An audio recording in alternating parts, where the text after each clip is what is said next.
Good morning, Jr6. Let's start to complete the explanation of our lesson today, lesson 1 in Unit 4, which is called the human nervous system.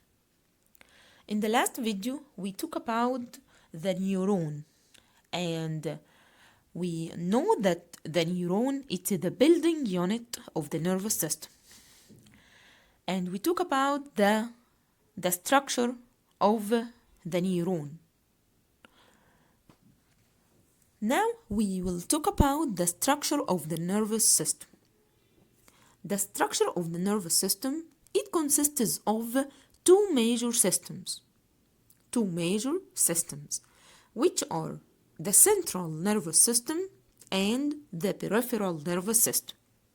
So the nervous system consists of central nervous system and peripheral nervous system. The central nervous system consists of brain and spinal cord.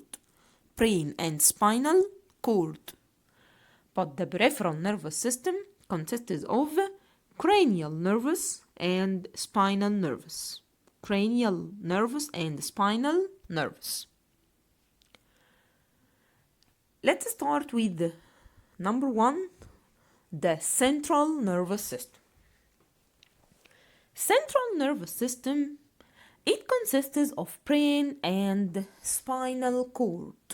It consists of brain, like this, and spinal cord. This is the spinal cord. Let's start with number 1, the brain. Brain, it's a nerve block containing millions of nerve cells.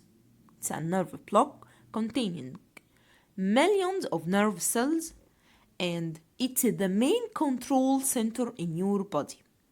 So the main control center in your body is the brain. It locates inside a bony box. Called the skull, like this. So the brain located inside the bony box. What is the function of the bony box that is called the skull? Or what is the function of the skull? To protect the brain. The brain, it's a soft organ located inside a bony box made of bones to protect the brain.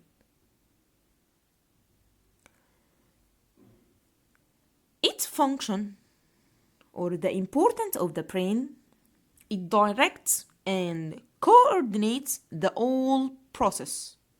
It directs all the process, all the vital process, all the ideas, all the behaviors and emotions. So the function of brain, it directs all the vital process, ideas, behaviors and emotions. Its structure, it consists of 3 main parts. The brain consists of 3 main parts, which are number 1, the cerebrum. Number 2, cerebellum, like this. Cerebellum. And the last one is medulla oblongata. So the brain consists of 3 main parts, which are cerebrum, which is called the 2 cerebral hemispheres, and cerebellum and medulla oblongata. Let's start with part number 1 in the brain, the cerebrum. The cerebrum, or the 2 cerebral hemispheres, it's the largest part of the brain. So the largest part of the brain is cerebrum. And It divided into two halves. Right and left cerebral hemispheres. Right and left cerebral hemispheres. Separated by a fissure. So, the largest part of the brain is cerebrum. And it divided into two halves, right and left, by a fissure.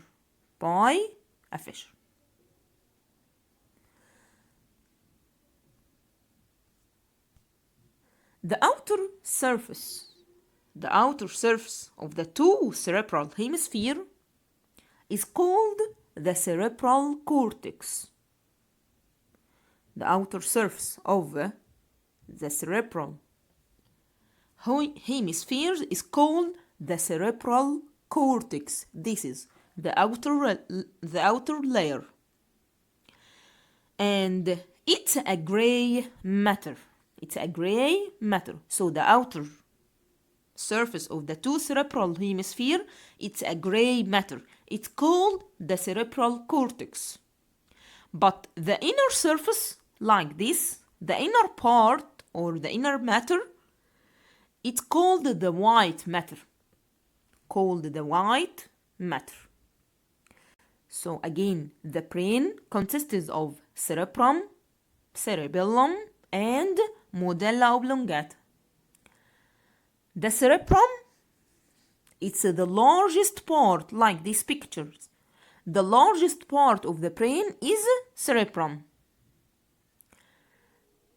It divided into two halves, right and left cerebral hemispheres, by a fissure. And it's the largest part in the brain. And the outer matter is called the gray matter.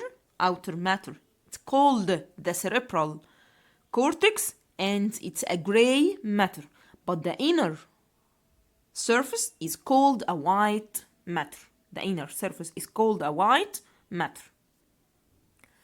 The two hemispheres have many convolutions and folds on their surface, like this. Now, we will talk about the function of the cerebrum. Each component of the brain have its functions. So the function of the cerebrum, they have three functions.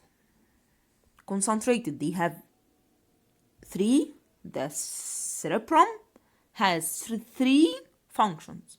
Number one, it controls the voluntary movement of the body, as walking, sitting, and running in races. All of these are voluntary movement. Like walking or sitting or running. And also it receives the nerve impulses from the five sense organs. And the five sense organs like eyes, ears, nose, tongue, and skin. And then also send the suitable response to these impulses.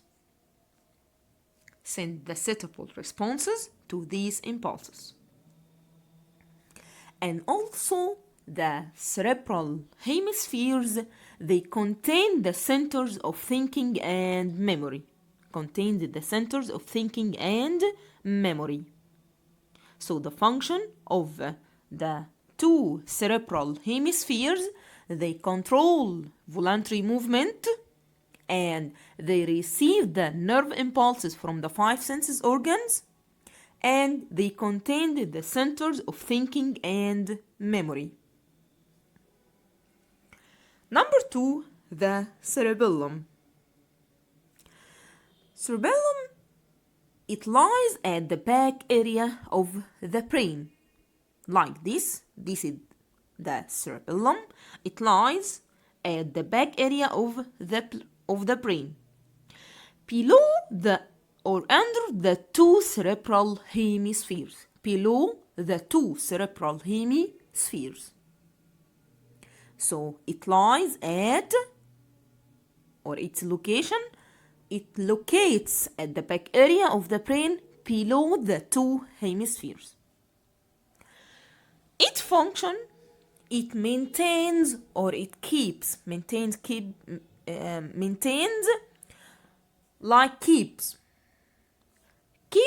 balance of the body during the movement. So the function of the cerebellum, it maintains the balance of the body.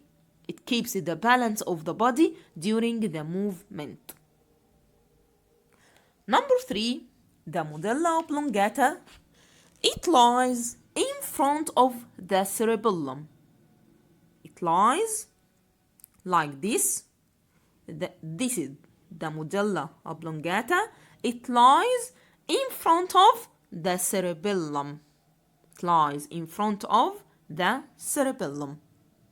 And it connects the brain like this. It connects the brain with the spinal cord. Connect the brain with the spinal cord. The function of the medulla oblongata, it regulates the involuntary movement or the involuntary process. It regulates the involuntary process. Involuntary process like heartbeats and the movement of respiratory system in the breathing and the movement of digestive system. So the function of the medulla oblongata, it regulates the involuntary process as heartbeats, breathing process, and the function of the digestive system. Please, Jr6, differentiate between each part of the brain and its components. Okay? Now, give reason. The brain is the control center in the human body. Why the brain is the main control center in the human body?